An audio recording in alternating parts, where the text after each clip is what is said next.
మీ పేరు? ఆనందరావు. గుడ్, అందమైన పేరు. ఇటువంటి మంచి పేరు పెట్టిన మీ తల్లిదండ్రులను అభినందించాలి. 16వ తేదీన మీరు మీ స్నేహితుడికి సెండ్ ఆఫ్ ఇవ్వడానికి స్టేషన్కి వెళ్ళారు. అవును. మీ స్నేహితుడి పేరు? అరుణగిరి ప్రసాద్. వెరీ గుడ్, ఇది అంతకంటే అందమైన పేరు. ఏ ట్రైన్ కి పంపించొచ్చారు? Hyderabad express. Hyderabad express, very good. మీ స్నేహితుడు కూడా మీలాగే భాగ్యవంతుడై ఉండాలి. Of course, is a millionaire. అయితే ఫస్ట్ క్లాస్ లో ట్రావెల్ చేసి ఉండాలి. ఎస్. మీరు స్టేషన్ నుంచి తిన్నగా ఇంటికి వెళ్ళారా లేక? చిన్నగా ఇంటికే వచ్చాను. కారులో? ఎస్. కారులో స్టేషన్ నుంచి ఇంటికి వెళ్ళడానికి ఎంత టైం పడుతుంది? మామూలుగా అయితే 10 minutes పడుతుంది.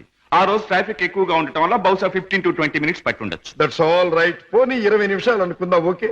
ఎస్. తిన్నగా ఇంటికి వెళ్ళి మీరు హాల్లో లైట్ వేశారు. అవును. ఆ లైట్ వెలుగులో మిస్టర్ రాధాని మీరు చూచారు. ఎస్.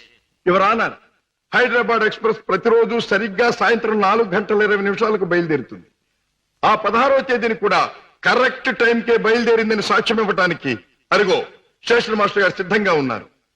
అంతేకాకుండా ఆ రోజు రిజర్వేషన్ చార్ట్ ప్రకారం ఫస్ట్ క్లాస్ లో అరుణగిరి ప్రసాద్ అనే వారెవరూ ప్రయాణం చేసి ఉండలేదని కూడా వారు చెబుతున్నారు. యువర్ ఆనర్, ఆనందరావు గారు సాయంత్రం 4:20 స్టేషన్ నుంచి బయలుదేరామంటున్నారు.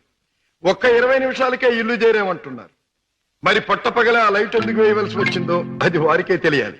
పైగా ఆ 16వ తేదీన వారు నివసిస్తున్నటువంటి గాంధీనగర్ ఏరియాలో ట్రాన్స్ఫార్మర్ రిపేర్ కోసం పవర్ షట్ డౌన్ చేయబడిందని, తిరిగి రాత్రి 8 గంటలకే పవర్ రెస్టోర్ చేయబడిందని సాక్ష్యం చెప్పడానికి electricity board, repairs and maintenance department వారు సిద్ధంగా ఉన్నారు.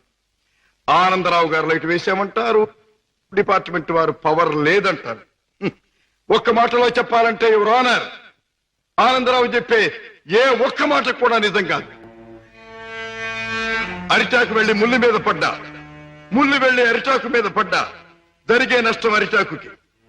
ఆ అరిటాకు లాంటిదే ఆడదాని జీవితం. ఎన్ని అవమానాలైనా భరిస్తుంది గాని ధైర్యం చేసి కోర్టుకెక్కి అల్లరిపాలు కాదు.